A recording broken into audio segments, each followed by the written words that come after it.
नमस्कार दोस्तों, आज हम पढ़ेंगे रीट 2022 मैथ से रिलेटेड जो क्वेश्चन आने की संभावना रहती है। एक क्वेश्चन, दो रेखाओं के प्रतिच्छेद या दो रेखाएं किस प्रकार की है, रेखा युग्म आपको दिया जाएगा और वो रेखाएं किस प्रकार की है, तो उन पे जो क्वेश्चन पूछा जाता है उसके बारे में देखते हैं। तो रीट 2022 ये टारगेट है हमारा और इसके लिए दो सरल रेखाओं का समीकरण, दो सरल रेखाएं। तो जो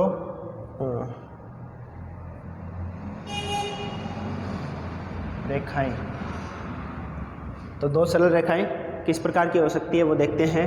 तो सबसे पहले सरल रेखा का जो समीकरण है वो होता है ax plus by plus c बराबर 0। हम ये जानते हैं कि किसी भी सरल रेखा, कैसी भी कोई सरल रेखा हो, उसका समीकरण हमेशा ax plus by plus c बराबर 0 इस प्रकार का होता है। तो अगर आपको दो रेखाएं दी गई है तो पहली रेखा a1x plus b1y plus c1 और दूसरी रेखा a2x plus b2y plus c2 बराबर 0। तो इस प्रकार की दो समीकरणें दी जाएगी जहाँ पे a1, b1 और c1 तथा a2, b2 और c2 ये कोफिशिएंट है, ये संख्याएं होगी। जैसे ये जो a रेखा का समीकरण आपको दिया होगा 5x प्लस 6y बराबर या प्लस 7 बराबर 0। तो इस प्रकार से कोई रेखा का समीकरण दिया होगा आपको। तो आप इससे जब तुलना करोगे तो a1 का मान यहाँ कितना है 5, a2 का मान 6 और c1 का मान b1 का मान 6 और c1 का मान 7। तो इस प्रकार से दो रेखाएं दी जाएगी और फिर आपसे पूछा जाएगा कि क्या ये रेखाएं समांतर है, प्रतिच्छेदी है या ये रेखाएं समपाती है, किस प्रकार की है। या दूसरे शब्दों में इससे पूछ लिया जाता है कि क्या रेखाओं के एक हल होगा, मतलब अद्वितीय हल है, या अनंत हल है, या उसका कोई हल नहीं है। तो इस प्रकार के सवालों को सरल करने के लिए आइए हम देखते हैं। तो सबसे पहले मान लिया आपको इक्वेशन दी हुई है a1x plus b1y plus c1 बराबर 0, ये पहली रेखा का समीकरण है। और a2x plus b2y plus c2 बराबर 0, ये हमें दो रेखाएं दे दी गई है और ये दो रेखाएं दी गई है। अब हमें कैसे पता चलेगा कि ये रेखाएं क्या है, समांतर है या प्रतिच्छेदी या समपाती कैसे है। तो हमें इसमें करना क्या होगा, हमें इनका अनुपात देखना है। x का जो गुणांक है उसका अनुपात a1 अपॉन a2, y के गुणांकों का अनुपात b1 अपॉन b2 और c के अचर पद के गुणांकों का अनुपात c1 अपॉन c2। दोनों रेखाओं के जो x, y और अचर पद है उनके गुणांकों का अनुपात देखेंगे कि क्या ये अनुपात कैसा आ रहा है। अब इसमें तीन कंडीशन बनेगी। पहला केस, जब a1, a2 और b1 अपॉन b2 तो बराबर है, या ये कैसे ले लेते हैं जब ये बराबर नहीं है। अगर a1, a2 और b1, b2 बराबर नहीं है तो c1 अपॉन c2 देखने की हमें कोई ज़रूरत नहीं है, इन दोनों से ही ये पता चल जाएगा। इसमें हमें c1 और c2 देखने की ज़रूरत नहीं पड़ेगी, ये बराबर हो चाहे नहीं हो। अगर ये पहले दोनों अगर बराबर नहीं है तो जो रेखाएं दे रखी है वो क्या होगी, रेखाएं होगी प्रतिच्छेदी, प्रतिच्छेदी रेखाएं हो जाएगी। तो रेखाएं किस प्रकार होगी, प्रतिच्छेदी। प्रतिच्छेदी रेखाओं का मतलब जो दोनों रेखाएं हैं वो दोनों एक दूसरे को काटेगी, प्रतिच्छेद करेगी। और जब दो रेखाएं एक दूसरे को किसी बिंदु पर काटती है, जैसे ये पॉइंट है यहाँ पे, ये दोनों काट रही है एक दूसरे को, तो इस समीकरण का जो हल है वो जो दोनों रेखाएं जितने बिंदुओं पे काटती है वो उस रेखा का, उन दोनों रेखा युग्म का हल होता है। तो ये अगर एक बिंदु पे काट रही है तो प्रतिच्छेदी रेखाएं या ये जो रेखाएं होगी इनके कितने हल होंगे, अद्वितीय हल, अद्वितीय हल। तो इसके अद्वितीय हल यानी एक, अद्वितीय या एक हल। तो इस प्रकार की जो रेखाएं होंगी उनका सिर्फ एक हल होगा। सेकंड टाइप, जब हम देखते हैं इनका जो अनुपात है a1 upon A2 B1 upon B2 और C1 अपॉन C2। इसमें A1 और A2 ये अनुपात तो बराबर हो और ये बराबर नहीं हो। A1 अपॉन A2 बराबर है B1 अपॉन B2 के और बराबर नहीं है C1 अपॉन C2। तो इस प्रकार की जो दोनों रेखाएं होगी वो रेखाएं समांतर रेखाएं कहलाती हैं। समांतर यानी जो दोनों रेखाएं हैं वो दोनों एक दूसरे के ऐसे समांतर चलेगी।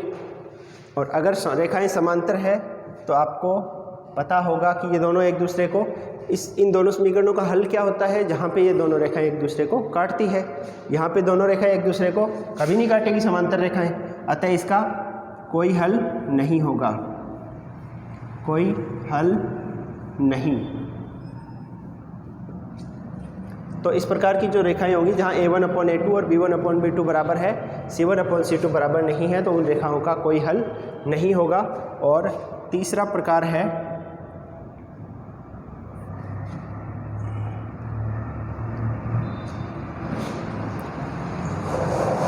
जहाँ पे A1 upon A2 B1 upon B2 C1 upon C2 ये तीनों आपस में बराबर हो। तो जब ये तीनों बराबर होंगे तो उनको हम बोलेंगे संपाती रेखाएं। संपाती रेखाएं।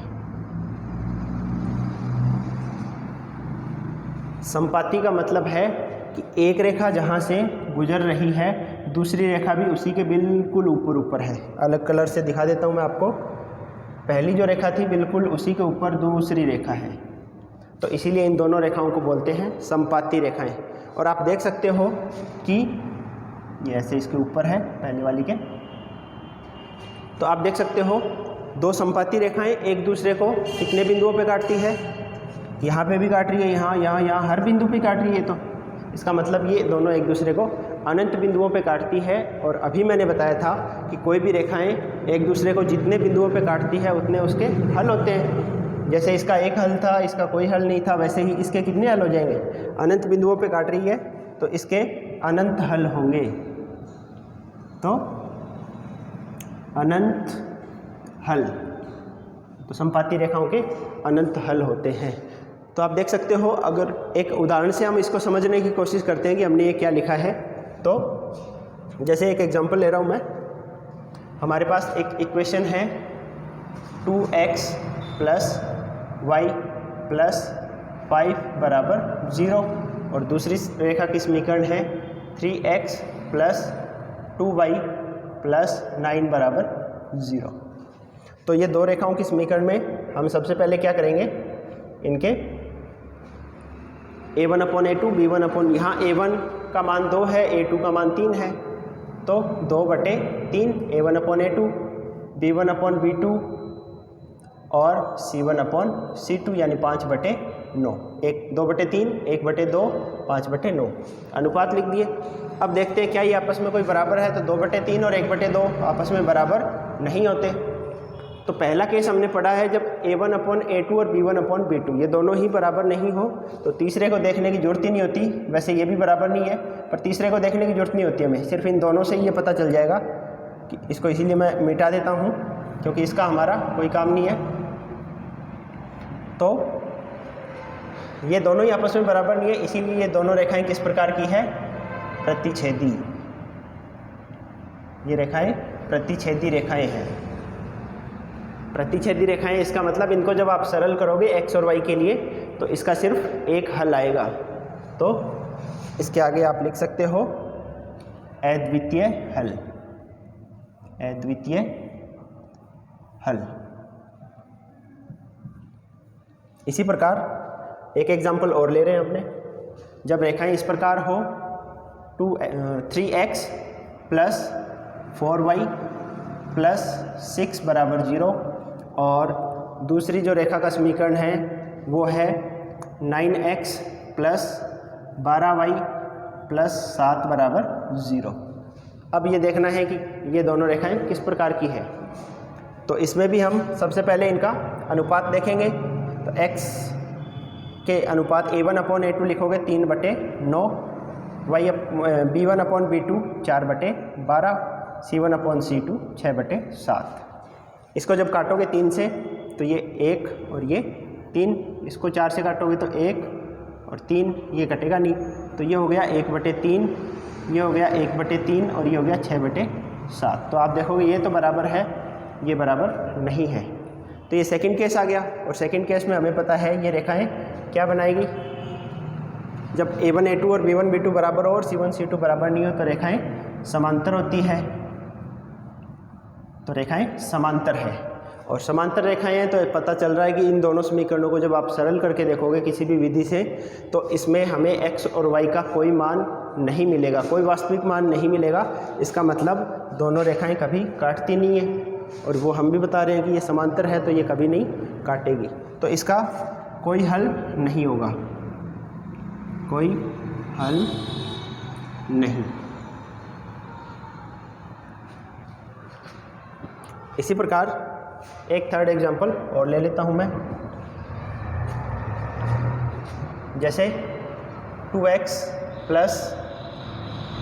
5y + 7 = 0, और दूसरी रेखा का समीकरण है 4x + 10y प्लस ये 10 है + 14 = 0। तो इन दोनों रेखाओं से जब हम इनके अनुपात देखेंगे क्या क्या आ रहे हैं इनके अनुपात, तो 2/4, 5/B1/B2 5/10 और C1/C2 7/14। इसको जब 2 से काटोगे तो ये हो जाएगा 1/2। इसको जब काटोगे, इसको इससे काटा तो 2, इसको इससे काटा तो 2, इसको इससे काटा तो 2, ऊपर 1 है सब में, तो 1/2, 1/2, 1/2, तीनों ही बराबर है। और तीनों A1/A2, B1/B2 और C1/C2, अगर तीनों ही बराबर हो तो क्या होता है, अभी बताया था 2 पेज पीछे, आप देख सकते हो यहाँ पे बताया था, जब A1/A2, B1/B2 और C1/C2 अगर तीनों बराबर हो तो रेखाएं समपाती होती है, यानी एक दूसरे के ऊपर होती है और उसके अनंत हल होते हैं। तो इस प्रकार ये जो समीकरणें दे रखी है, इन समीकरणों का हल क्या होगा, किस प्रकार की रेखाएं हैं दोनों, ये दोनों रेखाएं समपाती हैं। तो समपाती रेखाएं, रेखाएं किस प्रकार समपाती, और इसका हल क्या होगा, अनंत हल, अनंत हल। तो इसके अनंत हल हो जाएंगे। तो उम्मीद करता हूं कि आपको पूरा कंसेप्ट समझ में आ चुका है। एक क्वेश्चन इसमें से निश्चित तौर पे रीट में कम से कम एक क्वेश्चन आता है, तो उम्मीद करता हूँ आपको समझ में आ रहा होगा। और मैं ये कोशिश करूँगा कि लगातार मैं आपको रीट से संबंधित जो भी कक्षा 9th और 10th के टॉपिक है उनको मैं आपको सॉल्व करवाने की यहाँ कोशिश करूँ, जितने भी इम्पोर्टेंट टॉपिक्स हैं। तो धन्यवाद।